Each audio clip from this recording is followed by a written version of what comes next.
Hello friends, स्वागत है आप सभी का खुशबू एकेडमी में। आज फ्रेंड्स मैं आपको कराऊंगी सीडीपी का प्रैक्टिस सेट। ठीक है, तो आज थर्ड प्रैक्टिस सेट है, तो आज तीसरा प्रैक्टिस सेट मैं आपको सॉल्व करा के बताऊंगी। और फ्रेंड्स, जैसा कि आप सभी लोग जानते हैं, मैं आपको 2 प्रैक्टिस सेट करा दिया है सीडीपी का। ठीक है, और मैं आपको सीडीपी का जितना भी कंटेंट है वो मैं आपको सारा प्रोवाइड की हूँ, तो आप लोग अच्छे से वो क्लास को कर लीजिएगा। उसके बाद आप लोग अगर प्रीवियस ईयर क्वेश्चन आंसर लगाएंगे तो आप लोगों को बहुत ही ज़्यादा आसानी से आप लोग कर लेंगे। ठीक है, तो आप लोगों के लिए आज की जो क्लास है वेरी मोस्ट इंपॉर्टेंट है, क्योंकि आप सभी लोग जानते हैं कि 30 नंबर के आपको देखने को मिलता है। सभी जो सीटेट का फर्स्ट पेपर दे रहे हैं उन लोगों को ये 30 नंबर के क्वेश्चन आंसर आप लोगों को देखने को जरूर मिलेंगे। ठीक है, तो आप लोग फटाफट से अपना क्लास रेडी कर लीजिए और क्लास को सभी लोग अटेंड कर दीजिए। एक बार क्लास स्टार्ट करने से पहले सभी लोग वीडियो को लाइक शेयर सब्सक्राइब कर दीजिए। जितने लोगों ने अभी तक शेयर नहीं किया आप अपने दोस्तों में शेयर कर दे ताकि ये वीडियो सबके पास पहुँच सके। ठीक है, तो चलिए हम क्लास स्टार्ट करते हैं। फर्स्ट क्वेश्चन आज का जो हमारा है वो है मिजोरम के निकटवर्ती प्रतिवेशी 3 राज्य हैं।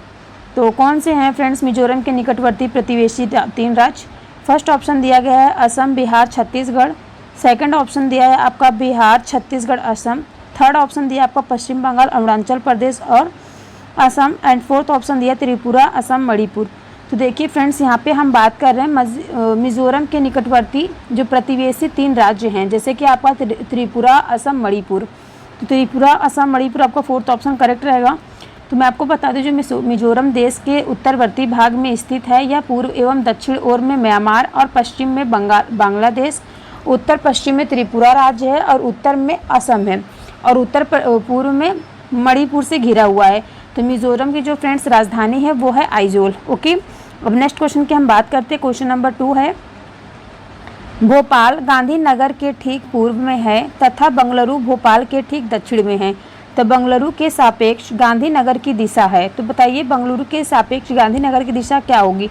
तो देखिए फ्रेंड्स, यहाँ पे बात हो रही भोपाल जो है वो गांधीनगर के ठीक पूर्व दिशा में। ठीक है, पहले मैं आपको ये आप एंगल का ज्ञान कर लीजिए। देखिए, जो ये ऊपर उत्तर होता है, नीचे यहाँ पे दक्षिण होगा, यहाँ पे पूरब होगा, यहाँ पे आपका पश्चिम होगा। ओके, आपको समझ में आया? तो अब देखिए हम बात करेंगे, भोपाल जो है गांधीनगर के ठीक पूर्व दिशा में है, तो पूर्व दिशा में, तथा बंगलुरु भोपाल के ठीक दक्षिण दिशा में, दक्षिण दिशा में नीचे है। तो अब बात हो रही है ऐसे में बंगलुरु के सापेक्ष जो गांधीनगर की दिशा क्या होगी? तो फ्रेंड्स देखिए, उत्तर पश्चिमी दिशा होगी ना, उसके सापेक्ष, इन दोनों के सापेक्ष क्या आपको उत्तर पश्चिम दिखाई दे रहा है ना, तो उत्तर पश्चिम आपको कौन सा दिखाई दे रहा है? थर्ड ऑप्शन करेक्ट हो जाएगा। ओके, तो आई होप आप लोगों को समझ में आया होगा। चलिए हम नेक्स्ट आगे बढ़ते हैं। आप लोग फ्रेंड्स पेन और बुक लेके बैठिए, एक नोटबुक, उसमें आप लोग अपना स्कोर बताइएगा लास्ट में कि आपका कितना क्वेश्चन आंसर करेक्ट रहा। ओके, तो देखिए हम तीसरा क्वेश्चन की बात करें। तीसरा क्वेश्चन है, ग्रामीण क्षेत्रों में गाय के गोबर में झोपड़ी की दीवारों और फर्श को लीपा जाता है, उन्हें क्या कहा जाएगा? फर्स्ट ऑप्शन दिया गया है फर्श को प्राकृतिक रंग देने के लिए लीपा जाता है, या फिर कीटों को दूर रखने के लिए, या फिर तीसरा ऑप्शन दिया है कि चिकना और साफ बनाने के लिए, या फिर फोर्थ ऑप्शन दिया है खुरदुरा बनाकर घर्षण बनाने के लिए। तो बताइए फ्रेंड्स, जो ग्रामीण क्षेत्रों में गाय के गोबर से झोपड़ी की दीवारों और फर्श को लीपा जाता है वो क्यों लीपा जाता है? तो देखिए फ्रेंड्स, यहाँ पे हम बात करेंगे जो कीटों को दूर रखने के लिए ग्रामीण क्षेत्रों में गाय के गोबर से झोपड़ी की दीवारों और फर्श को लीपा जाता है, क्योंकि गाय के गोबर में क्या होता है, मीथेन पाई जाती है, जिससे क्या होता है कीट पतंगे घरों से दूर रहते हैं। ठीक है, अब चलिए हम नेक्स्ट क्वेश्चन की बात करते हैं। क्वेश्चन नंबर आपका 124 है। यहाँ पे नीचे दिए गए एक शहर में केवल एक प्रकार खजूर के ही वृक्ष दिखाई देते हैं। तो फ्रेंड्स कहाँ पे है जहाँ पे केवल खजूर के ही वृक्ष दिखाई देते हैं? तो फर्स्ट ऑप्शन आपका कंधार है, थर्ड ऑप्शन आपका बार्लिंग है, सेकंड ऑप्शन आपका कराची है, एंड फोर्थ ऑप्शन आपका क्या है? अबू धाबी है। तो इसमें कौन सा ऑप्शन आपका करेक्ट रहेगा? तो देखिए फ्रेंड्स, मैं आपको बता दूं कि देखिए ये जो संयुक्त अरब अमीरात है, जिसको UAE के नाम से जाना जाता है, वहाँ पे जो अबू धाबी शहर के केवल एक प्रकार के खजूर के ही वृक्ष दिखाई देते हैं। खजूर एक ताड़ प्रजाति का वृक्ष होता है। ठीक, खजूर कौन से प्रजाति का? आपने ताड़ के वृक्ष देखे होंगे, तो उसकी प्रजाति का वृक्ष होता है जिसकी कृषि बड़े पैमाने पर खाद्य फल के लिए की जाती है। ठीक है, खजूर एक मध्यम आकार का पेड़ होता है जिसकी ऊंचाई फ्रेंड्स 15 से 25 मीटर होती है। ठीक है, खजूर की जो खेती होती है वो अफ्रीका, मध्य एशिया, दक्षिण एशिया में की जाती है। कहाँ कहाँ? अफ्रीका, मध्य एशिया और दक्षिण एशिया में की जाती है। तो इसमें आपका Abu Dhabi fourth option correct हो जाएगा। ओके, अब चलिए नेक्स्ट क्वेश्चन पर चलते हैं। क्लास कैसी लग रही फ्रेंड्स कमेंट करके आप लोग जरूर बताइएगा। नेक्स्ट क्वेश्चन आपके सामने है, रुधिर की जाँच द्वारा किसकी उपस्थिति में मलेरिया की पहचान होती है? फर्स्ट ऑप्शन दिया है, देखिए यहाँ पे रुधिर की जांच करने के बारे में बात हो रही है, किसकी उपस्थिति में मलेरिया की पहचान की जाती है? तो फर्स्ट ऑप्शन इसमें है लाल रुधिर कोशिकाओं के में मच्छर के अंडे द्वारा या फिर सेकंड दिया गया है लाल रुधिर कोशिकाओं में मलेरिया परजीवी प्लाज्मोडियम के द्वारा। थर्ड ऑप्शन दिया है रुधिर में क्षतिग्रस्त यकृत कोशिकाओं के द्वारा। एंड फोर्थ ऑप्शन दिया है रुधिर में मच्छर के लार्वे द्वारा। तो इसमें कौन सा ऑप्शन आपका करेक्ट रहेगा? तो देखिए फ्रेंड्स, यहाँ पे हम बात करेंगे आपका जो 125 क्वेश्चन नंबर है, इसमें फ्रेंड्स मैं आपको बता दूं, ये जो आपका मैकुलाए ने 1827 ईस्वी में सर्वप्रथम मलेरिया शब्द का प्रयोग किया था। ठीक है, ये एक वैज्ञानिक हैं मैकुलाए, जिन्होंने 1827 ईस्वी में सर्वप्रथम मलेरिया की खोज की थी। अब हम बात करेंगे मलेरिया की पुष्टि, रक्त की बूंद तथा पीएफ मामले के लिए आरडी किट्स।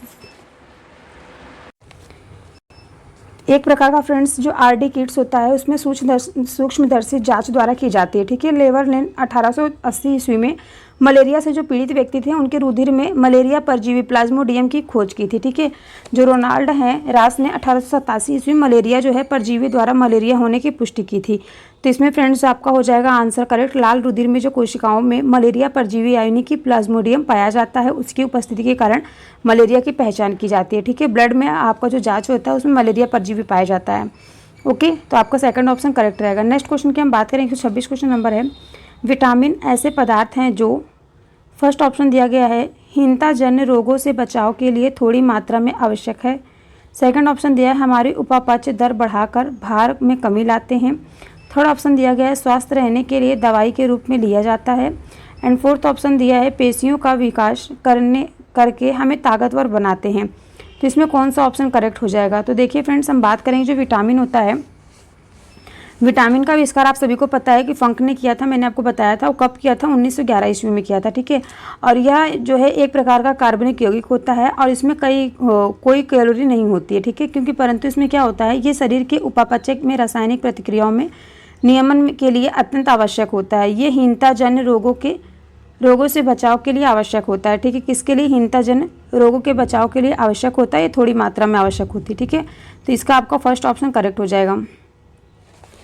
नेक्स्ट हम बात करेंगे, नेक्स्ट क्वेश्चन है 127 क्वेश्चन नंबर। कक्षा कक्ष में शिक्षिका एक शिक्षार्थी में ऊँट की 4 विशेषताएं बताने को कहती है। शिक्षार्थी ऊँट की विशेषताएं निम्न प्रकार से बताता है। फर्स्ट ऑप्शन इसमें दिया गया है ऊँट को रेगिस्तान का जहाज कहा जाता है। सेकंड बता रहे हैं कि ऊँट की जो त्वचा होती है मोटी तथा शुष्क होती है। थर्ड ऑप्शन वो बता रहे हैं कि ऊँट बिना जल पानी के कई दिनों तक रेगिस्तान पर चल सकता है। एंड फोर्थ ऑप्शन वो बता रहे हैं कि सामान्यतः एक प्यासा ऊँट एक बार में 30 गैलन पानी पी सकता है। तो फ्रेंड्स देखिए, इसमें पूछा गया कौन सा ऑप्शन इसमें करेक्ट रहेगा। तो फ्रेंड्स देखिए, जो अगर ऊँट के बारे में अगर हम बात करें तो ऊँट की जो है इसमें चारों ऑप्शन करेक्ट रहेंगे। ठीक है, तो इसमें आपका फोर्थ ऑप्शन सही हो जाएगा। ठीक है, ये सभी। ठीक है, अब चलिए हम नेक्स्ट बात करते हैं क्वेश्चन नंबर आगे की। आप लोगों को क्लास यहाँ तक कैसी लगी कमेंट करके जरूर बताइएगा। और अगर आपको किसी भी क्वेश्चन में कुछ भी अगर ना समझ में आ रहा है तो तुरंत आप लोग कमेंट करके पूछ सकते हैं। ओके, तो चलिए नेक्स्ट क्वेश्चन पे हम लोग चलते हैं। नेक्स्ट क्वेश्चन आपके सामने है। मुक्तापुर पंचपल्ली जिले का एक गांव है। इस जिले को अधिकतर परिवार बुनकर हैं। ठीक है, जो मुक्तापुर पोचमपल्ली जिले में जितने भी लोग रहते हैं, एक जिले के अधिकतर परिवार क्या होते हैं? बुनकर होते हैं। ठीक है, जो कढ़ाई बुनाई का काम करते हैं। उनके द्वारा बुने गए कपड़ों को पोंचपल्ली कहते हैं। यह जिला किस राज्य का भाग है? तो देखिए फ्रेंड्स, अगर हम बात करें कि ये जो मुक्तापुर पंचपल्ली है ना, ये जिले का एक गांव है जो कि क्या है, जो तेलंगाना में स्थित है। इसे जिला के अधिकतर परिवार बुनकर होते हैं। ठीक है, तो आपके कहाँ फ्रेंड्स? तेलंगाना। आपका थर्ड ऑप्शन करेक्ट हो जाएगा। ठीक है, नेक्स्ट क्वेश्चन की हम बात करेंगे। नेक्स्ट क्वेश्चन 129 है। नीचे दिए गए किस राज्य के गाँवों में अधिकांश घर मजबूत बांस के खंभों पर धरती से लगभग 3 से 3.5 मीटर ऊंचे बनाए जाते हैं? इन घरों की जो छतें होती हैं वो ढालू और फर्श और दीवारें लकड़ी की होती हैं। ठीक है, इनकी जो छतें होती हैं वो ढालू और फर्श की होती हैं और दीवारें कैसी होती हैं? लकड़ी की बनी होती हैं। तो ऐसे घर आपको देखने को कहाँ मिलता है? फर्स्ट ऑप्शन दिया आंध्र प्रदेश, सेकंड ऑप्शन है असम, थर्ड ऑप्शन है उड़ीसा एंड फोर्थ ऑप्शन है केरल। तो फ्रेंड्स देखिए, ऐसे घर मैंने आपको बताया था, ऐसे घर देखने को कहाँ मिलते हैं।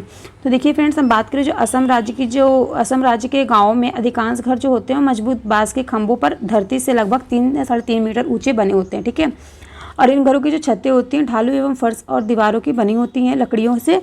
और इन घरों को जो स्टिल्ट होता है, स्टिल्ट हाउस भी कहते हैं। असम में इन घरों का जो निर्माण का प्रमुख कारण क्या होता है? अधिक वर्षा या फिर बाढ़, क्योंकि आसाम में क्या अधिक वर्षा अधिक बाढ़ होते हैं, इस वजह से इनका घर इस प्रकार से बनाया जाता है। तो इसमें आपका second option is the correct answer. Okay, अब नेक्स्ट क्वेश्चन की हम बात करें। नेक्स्ट क्वेश्चन आपके सामने दिया गया है। निम्नलिखित कथनों पर विचार करते हुए सत्य कथन की पहचान कीजिए। तो देखिए यहाँ पे क्या पूछ रहा है क्वेश्चन में, क्या तीन आंसर दिया गया, इस पर कूट दिया गया, कौन सा आपका करेक्ट रहेगा। ठीक है, तो देखिए 130 में स्टेशन पर ट्रेन का इंतजार करते हेतु बनाए गए आश्रय को प्रदर्शन आश्रय कहते हैं, ये तो राइट है। सेकंड कह रहा है प्रतिदिन काम आने वाले उत्पादों को बेचने के लिए बनाए गए आश्रय को सार्वजनिक परिवहन आश्रय कहते हैं, भी करेक्ट है। थर्ड ऑप्शन में कह रहा है रेन बसेरा का निर्माण सरकार द्वारा भी कराया जाता है, करेक्ट है। तो इसमें फ्रेंड्स जो आपका आंसर करेक्ट हो जाएगा, तो एक मिनट फ्रेंड्स देखिए इसमें क्या जो बोल रहा है, इसमें सत्य कथन पूछा गया, सत्य कथन की पहचान करनी है। तो देखिए मैं आपको बता दूं, जो सार्वजनिक परिवहन आश्रय स्टेशन पर जो ट्रेन का इंतजार करते हुए तो बनाया जाता है, प्रतीक्षा कक्ष कहा जाएगा, ठीक है, ना कि प्रदर्शन आश्रय कहा जाएगा, उसे प्रतीक्षा कक्ष कहा जाता है। नेक्स्ट जो कह रहा है आपका यहाँ पे सेकंड वाला प्रदर्शन आश्रय, ठीक है, दिन प्रतिदिन काम आने वाले जो उत्पादों को बेचने के लिए बनाए गए आश्रय को सार्वजनिक परिवहन आश्रय कहते हैं। तो इसमें फ्रेंड्स कह रहा है ये जो प्रदर्शन आश्रय जो फ्रेंड्स दिन प्रतिदिन काम आने वाले उत्पादों को बेचने हेतु की गई व्यवस्था को कहते हैं, ठीक है। तो ये भी आपका अनकरेक्ट हो जाएगा। और ये आपका जो थर्ड ऑप्शन है ये आपका करेक्ट है, क्योंकि जो रेन बसेरा बेघर लोगों के आश्रम होते हैं, आश्रम स्थल होते हैं जो विभिन्न सेवी संगठनों एवं सरकारों द्वारा बनाए जाते हैं।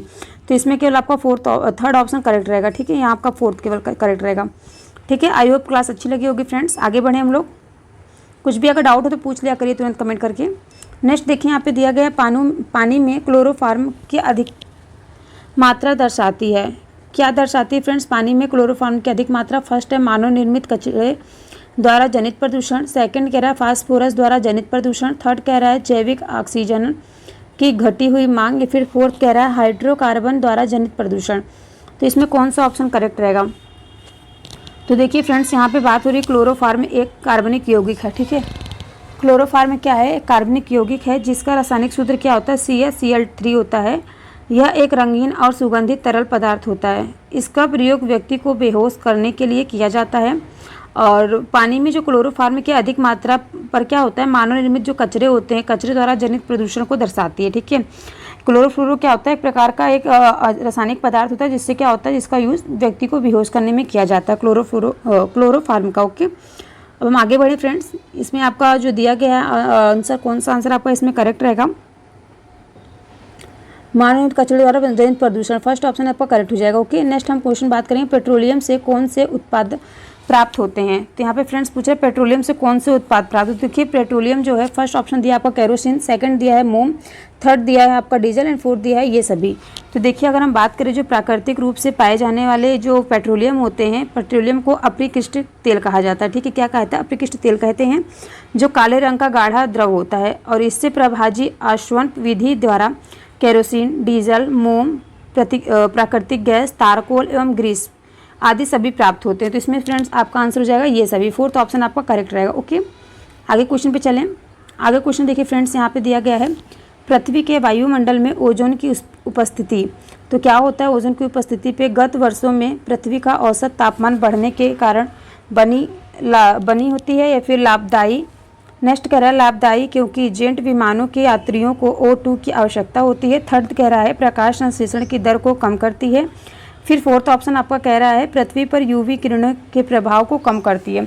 तो फ्रेंड्स देखिए क्वेश्चन में पूछा जा रहा है जो पृथ्वी के वायुमंडल में ओजोन की उपस्थिति का क्या कारण है। तो देखिए अगर हम बात करें कि पृथ्वी में जो वायुमंडल में ओजोन की उपस्थिति है वो पृथ्वी का अल्ट्रावायलेट UV किरणों के प्रभाव को कम करती है, ठीक है। इसमें क्या होता है, ओजोन गैस फ्रेंड्स फॉर्मूला क्या होता है, O3 होता है। इसकी संघनता अत्यधिक होती है। ओजोन की जो परत होती है इसकी खोज फ्रेंड्स 1913 ईस्वी में फ्रांस के जो भौतिकविदों ने फेब्री चार्ल्स ने किया था, जिन्हें हेनरी बुसोन ने दिया था, ठीक है फ्रेंड्स। तो इसके जो आपका आंसर हो जाएगा वो क्या करती है, पृथ्वी पर UV रेस जो आती है उसको कम करती है, ठीक है। आपका इसमें आंसर हो जाएगा फोर्थ ऑप्शन करेक्ट रहेगा। नेक्स्ट क्वेश्चन की हम बात करें, जल निकायों की सीवेज गंदे नाले से अधिक मात्रा में पानी ग्रहण करना क्या दर्शाता है। पहला दिया है उच्च BOD, सेकंड दिया है आपका निम्न BOD, थर्ड दिया है आपका उच्च DO, फोर्थ दिया आपका प्रभावहीन BOD और DO। तो इसमें कौन सा ऑप्शन आपका करेक्ट रहेगा। तो देखिए फ्रेंड्स यहाँ हम बात करें क्वेश्चन नंबर 134 जो है, यहाँ पे बात हो रही गंदे नालों सीवेज की बात हो रही। सीवेज में क्या होता है, जो जैविक तत्व के रूप में सड़ने योग्य पदार्थ होते हैं। जब सीवेज जल निकायों में गिरता है तो बहुत से सड़न पैदा करने वाले जीवाणु और कवक की संख्या सीवेज के घटक को कम करने या बढ़ जाती है, ठीक है, कम करने में फिर बढ़ाने में काम आती है, ठीक है। तो इसको में फ्रेंड्स क्या होता है, इससे जो पानी में घुलनशील ऑक्सीजन को कमी हो जाती है और जिससे जल में रहने वाले प्राणियों पर क्या होता है, बुरा प्रभाव पड़ता है, ठीक है। तो यहाँ पे प्रभाव इन बीडीओ और डीओ हो जाएगा, आंसर आपका फोर्थ ऑप्शन करेक्ट रहेगा। ओके, नेक्स्ट हम बात करेंगे क्वेश्चन नंबर 135 दिए यहाँ पे, यदि किसी वस्तु को 950 में खरीदा जाता है तथा उसे 760 रुपये में बेच दिया जाता है तो प्रतिशत हानि कितनी होगी। तो देखिए फ्रेंड्स, अगर हम बात करें किसी भी वस्तु का मूल्य जो है 960 रुपये, 950 रुपये, उसका जो सीपी दिया गया 950 दिया है और उसका एसपी मतलब विक्रय मूल्य जो दिया गया है वो 760 रुपये दिया है और इसमें हानि हमें पता करनी है। तो देखिए फ्रेंड्स, हानि का जो है परसेंटेज पता करना है। तो हानि के लिए क्या करेंगे, सीपी में से हम लोग क्या करेंगे, एसपी को माइनस करेंगे। तो 960 में से हम क्या करेंगे, 950 में से फ्रेंड्स हम लोग 760 को माइनस करेंगे तो आपका कितना आ जाएगा, 190 आ जाएगा, ठीक है। अभी 190 आपका आ गया है ना, इसमें हम क्या करेंगे, एक सेकेंड, यहाँ पे देखिए 190 को हम लोग क्या करेंगे, इसका हम लोग 190 गुणे 100/950 ऐसे करेंगे। तो यहाँ पे 0 से 0 कट गया, यहाँ पे आया 95, इसको काटेंगे तो यहाँ पे फ्रेंड्स आएगा, ये 2 बार में जाएगा 5 से, यहाँ पे जाएगा कितनी बार पे, इसको यहाँ से काटेंगे, इसको फिर यहाँ से काटेंगे, तो इसमें आपका आंसर आ जाएगा कितना, आपका आ जाएगा आंसर 20%, ठीक है। तो आपका 20% कहाँ पे आपको दिखाई दे रहा है, यहाँ पे फर्स्ट ऑप्शन आपका इज द करेक्ट आंसर, ठीक है। आई होप आपको आज की क्लास फ्रेंड्स अच्छी लगी होगी और आपको अगर कुछ भी ना समझ में आया, कुछ डाउट हो तो आप लोग पूछ सकते हैं और इसके फ्रेंड्स जो 15+ क्वेश्चन है वो मैं आपको नेक्स्ट क्लास में कराऊंगी। आई होप आपको क्लास अच्छी लगी होगी। मिलते हैं हम आपसे नेक्स्ट क्लास में। ओके।